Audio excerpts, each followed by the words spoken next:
Hello and welcome to today's session. My name is Ankit Sharma. I am a PhD scholar at Gujarat University and I am doing research on the topic non-performing assets, and which is an interdisciplinary research between economics and finance. Right. This is an introductory session. This is a sample session, and this is a demo session basically to give you a perspective into to give you a perspective into how these tutoring classes at College Dekho will go on. And in these types of tutoring classes, today we'll be looking at a demo session of microeconomics, right? If you logged in to College Dekho yesterday, we had a demo session for macroeconomics, and today we are beginning with microeconomics. And in microeconomics, we are looking at demand analysis, right? So these are very basic information, basic details, or very basic topics from microeconomics that all of us have studied in class 11th and 12th. But regardless, it does not matter if you were able to pay attention or not, if you ever, or if your basics are clear or not, because we will be starting right from the scratch, right? We will be looking at these basics right from the beginning. All right, and now let us begin with our demo session. If you have any questions, you may please comment, and I will try to answer as many as I can. All right. So, the name of our topic is demand analysis, and in this topic, we'll be understanding what demand means. We'll be looking at two different types of details about demand, which is the theories of demand, the various types of basics that are related to demand, and we will be looking at the elasticity of demand. Uh, by elasticity, it means the term elasticity of demand means analyzing the demand or calculating the demand and plotting it on a graph, right? We measure the elasticity of demand using the various factors that affect demand, and we will be looking at all of this in this PPT in this session. Now, please note here that since this is a demo session, since this is just a trial class, we will not be going into details into all of these topics. We'll be just gaining a brief understanding of these different topics. We'll be just looking at the basics first of all. All right. So let us begin now. So first of all, let us begin with the theory of demand and the elasticity of demand. These are two different types of categories which sum up the theories that are related to demand, as in whatever demand consists of, the term demand consists of, right? And in this session, we'll be looking at just these two theories, just these two topics, which is the theory of demand and the elasticity of demand. Elasticity again is how you measure the demand that is made by a consumer or a group of consumers. Right, now let us begin with the theory of demand. Now, first of all, the question that arises is, what is demand? Right? We have all heard this term that we want this product, we need this product, or that there is a demand for this particular product. Right? So whenever these iPhones, whenever these MacBooks, whenever Apple launches these new products, every year we see that we always hear this term that there is a lot of demand for this particular model of iPhone, or there is a lot of demand for this particular model of MacBook. Or so this is just an example. It could be for any product, or it could be for any service, right? But although we have been hearing this term demand since all the time basically. But what does this term means? What does the term demand means? Now let us look at this. So demand refers to the quantity of the commodity which a consumer is willing to buy at a particular price during a particular period of time, right? Let us understand this definition, that demand refers to the quantity of the commodity, right? A certain amount of quantity or a certain amount of service that a consumer is willing to buy at a particular price that is mentioned with the service or with the demand at a particular period of time. So, again, to give you an example, and using the same example as before, that today Apple has launched a new iPhone, and let us say that it costs 1 lakh rupees. So if I want to purchase this commodity, whose price is 1 lakh, and if I want to purchase it today, because we know that the value of these iPhones, they diminish over a period of time. For the same particular model, we are talking about the same model. So whenever a new model uh, comes into the market, the price or the demand for the old model decreases over time. So at a particular period of time, as of today, as of now, uh, the demand or my willingness to purchase this model of iPhone for 1 lakh rupees is the demand for that I am making as a consumer, right? So it is the quantity of a commodity I, which a consumer is willing to buy at a particular price during a particular period of time, right? Now let us look at the different factors that affect the demand of a commodity or that affect the demand of a service, right? So there could be many different factors. Let us take a brief look at them. Now these factors could be, first of all, the demand of the commodity, which is computed by uh, factoring in, which is computed by taking into account different types of factors such as the price of the commodity. Now this price, in case of what the type of commodity is, if it is a normal commodity, or if it is a luxury product, or if it is a giffen goods, right? So on the basis of different types of goods that are there in the market, price is almost always the biggest factor in ascertaining the demand of that commodity in the market, right?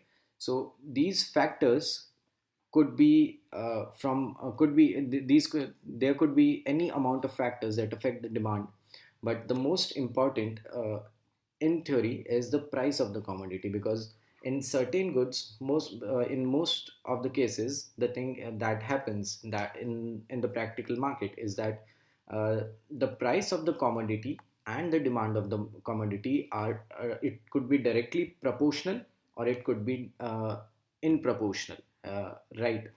Such as, if the price of the commodity is going up, the demand of the commodity would also go up, or if the price of the commodity is going down, the price of the commodity will not will also go down.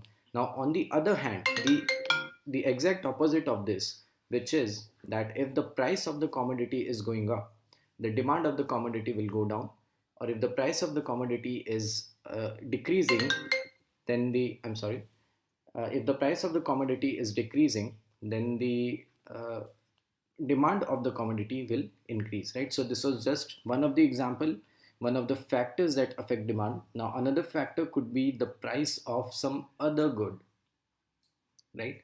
And this other good is almost always the supplementary good, or it could be a complementary good as well. Now what are supplementary goods, or what are complementary goods? So complementary goods are certain goods which are used in combination with the first product, right? So let us take an example of tea, right? Now if a business is making tea with the tea leaves, the chai patti, with the tea leaves, sugar is almost always a complementary product, right? And what would be a supplementary product? Coffee, right? Because if a customer does not want to go for tea, coffee would be a supplementary product, right? So the price of the other good, whether it is a supplementary good or it is a complementary good, also affects the demand for a particular commodity, right? Now some other factors could be the consumer's income.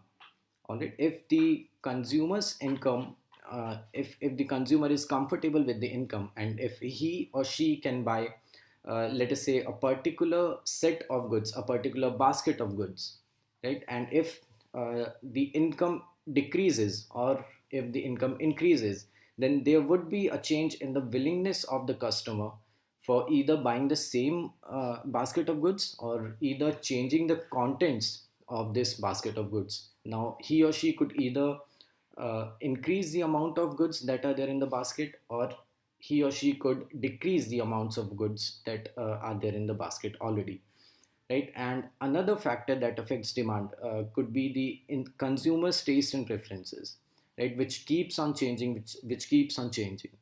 Now, to use the same example again, if the consumer's preference today is buying an iPhone 13, let us say, and but that is the consumer's taste and preference as of today, as of now, right? Now, tomorrow, if let us say Samsung has come out with a new product, with a new model of a phone, now my taste and preference could change to Samsung because it has come out with a with some very new and innovating features, right, which completely changes my perspective towards mobile phones, right?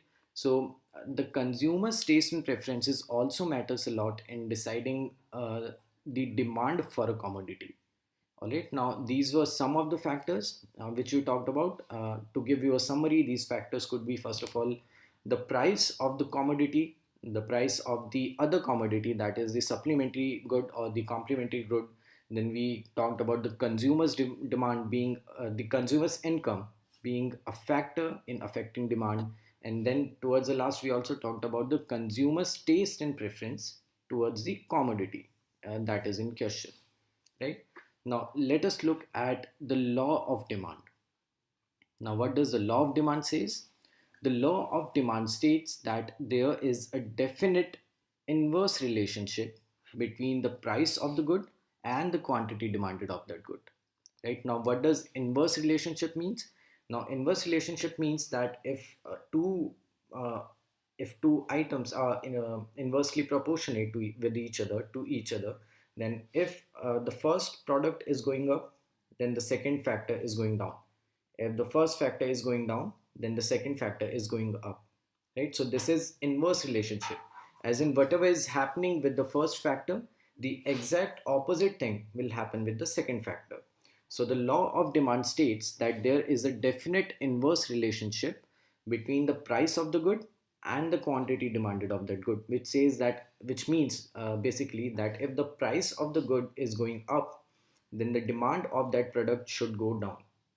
And if the price of of the commodity is going down, then the demand of that commodity should go up. This is what the law of demand states. This is what the law of demand basically explains, right? Now let us now again, I'll just go back. Now again, there are various other exceptions that exist in the law of demand, but this definition was just to give you a perspective, a basic understanding of how uh, of what law of demand means. All right. Now let us look at the second category for today, the second topic for today, which is the elasticity of demand. Right now, what does this term elasticity means? What does this term elasticity of demand means? So elasticity of demand is defined as a percentage change in quantity demanded of a good to a percentage change in its price. Right? So we understood in the beginning of this topic that elasticity of demand is concerned with calculating the demand for a certain commodity. Now, the exact definition of price elasticity of demand, we are looking at the price elasticity of demand, as in the elasticity of demand that is affected by the price of the product. All right, so that is the price elasticity of demand. Now, this price elasticity of demand, it calculates the percentage change in quantity demanded according to the percentage change in the price of the commodity, right? So whatever change that is happening in the price of a commodity, and accordingly whatever percentage change is happening in the demand of that commodity, this price elasticity of demand calculates this percentage, it calculates this ratio, right? Now, in the previous topic, we learned the law of demand, which states that there is an inverse relationship between the price of a commodity and the demand of that commodity. And in the price elasticity of demand, this inverse relationship is calculated, right? Whatever relationship that exists between the price of the commodity and the demand of the commodity is calculated in terms of percentages. So let us say that if the price of a commodity today is 10 rupees, and if the demand is, let us say, 100 commodities, and if the price is changing from 10 to 15, so the change here is 5 rupees, but the percentage change would be 50%. So if there is a 50% change in the price of the commodity, then accordingly, what is the amount of purchase, what is the amount of change in percentage in the demand of that commodity, right? So this percentage change is calculated in the price elasticity of demand. So this is what the price elasticity of demand is concerned with. Right, now let us look at the various factors that affect the price elasticity of the demand. Now, just like in the previous slide, we looked at the various factors that affect the demand of a commodity. Now we will be looking at the various factors that affect the price elasticity of a commodity. Now, again, there could be many different factors, just like in the previous slide. Now, some of these factors are, first of all, there could be availability of close substitute, availability of a substitute commodity basically. Now, again, using the same example that we used earlier on, that if a consumer could either go for chai or for coffee, right? Now, uh, a general customer, a general consumer would find each of these products very close substitutes of each other, but only a chai lover or a coffee lover could tell you that these products are complete opposite of each other, right? But we are talking about a normal consumer. So availability of close substitutes like this, uh, it affects the price elasticity of demand, right? So a good product having close substitution will have an elastic demand, and a good with no close substitute product available will have an inelastic demand. Right, now, what is an elastic demand or inelastic demand? Elastic demand means, in this case, it means that if a commodity already has a, a replacement product or a close substitute good, then it will affect the elasticity of the demand, right? But if there is no other product available, if there is no substitute good, then the consumer do not have any option to shift to some other product, right? The demand of this commodity would remain the same because there is no substitute good that is available. So this would be an this good would have an inelastic demand. All right. Now, other factor that affects the price elasticity could be the income of the consumer, just like we talked about in the previous slide, that if the income level of consumer, if the income level of one consumer is high, the elasticity of demand is less. Now, how it is? Is this the case? Because if the income level of the consumer is high, if the consumer uh, have a lot of savings with him, if the consumer has a lot of cash with him, then the demand could be less if this commodity is a normal good or if it is a giffen good, right? So according to whether the commodity is what type of a commodity is, the income level of the consumer uh, affects the price elasticity of the demand. As in, if a consumer is already earning lots of money, then he or she may prefer to go for luxury products, right, instead of normal products. All right, because now the consumer can afford all of these different types of products that are much better in quality, that are much better in quantity than the normal goods that are available, than the normal goods that the consumer would have bought if the income level of this consumer was low, right? Now, another factor that affects price elasticity of demand could be the number of uses of the commodity. Now, let us look at this factor. It says that the more the number of uses a commodity can be put to, the more elastic is the demand, right? So according to the uses of this commodity, how flexible the use of the commodity is, because if a product could be used in various different ways in various different places, then the demand of this commodity would be high, because I just have to buy this commodity once and then I could use it in different various places, right? An example of this would be uh, milk, right? So you just have to buy milk and you can use it in various different places, such as you could use it to make chai, or you could use it to make coffee, or you could use it to just have some plain milk, right? So the number of the uses of commodity also affects the price elasticity of demand, right? And another factor again could be the time period that is involved.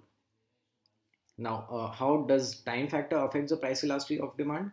So, if the time period needed to find substitutes of the commodity is more, the elasticity of demand is more, and vice versa. So, again, um, there is a inverse relationship here, right? How come? Because if a consumer has to invest a lot of time in finding a substitute of the first commodity, then the price elasticity of demand is more, right? So the more the time, I'm sorry, there is a direct relationship. So the more the time that exists, the more the time that a consumer takes to find a substitute, the more the price elasticity of demand would be. Now, an example here could be flying by aeroplane that has inelastic demand, as no substitutes are available in the short run, right? So in the long run, there are many other substitutes, as in if I already know that I have to be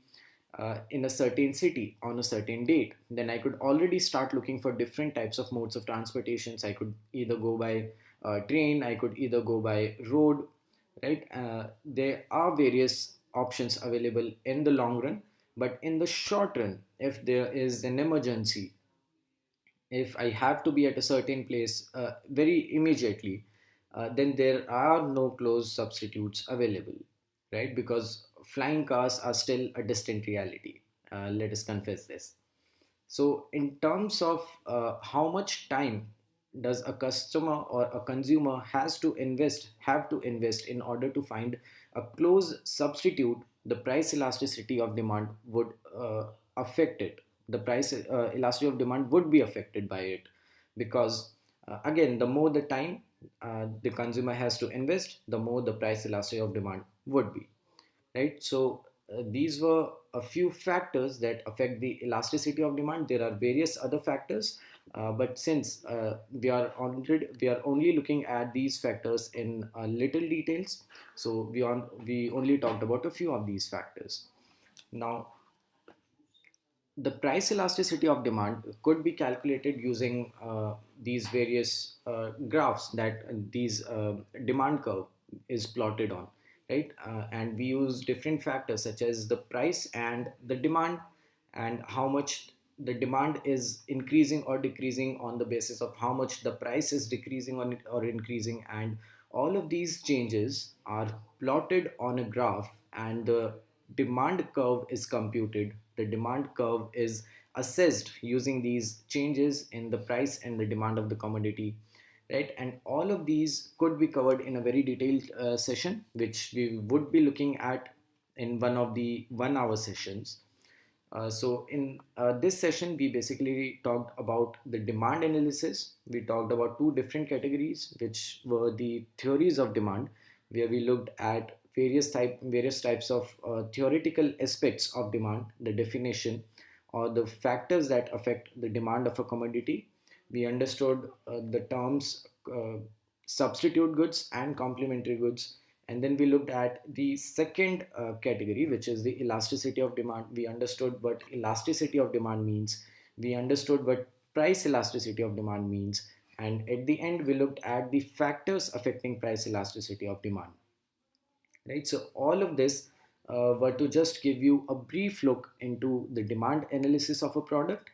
And I hope all of these topics, I hope all of these uh, little details were clear to you. And this was it for this session. And again, this was a demo session, so we didn't go into much details, but we will be conducting 1 hour sessions for each of these topics for to go into further details about each of these topics. And these sessions would be computed by would be taken by College Deco. So you could go onto their website, and then you can you can check the availability of different types of courses and the different types of teachers that are taking these courses, right?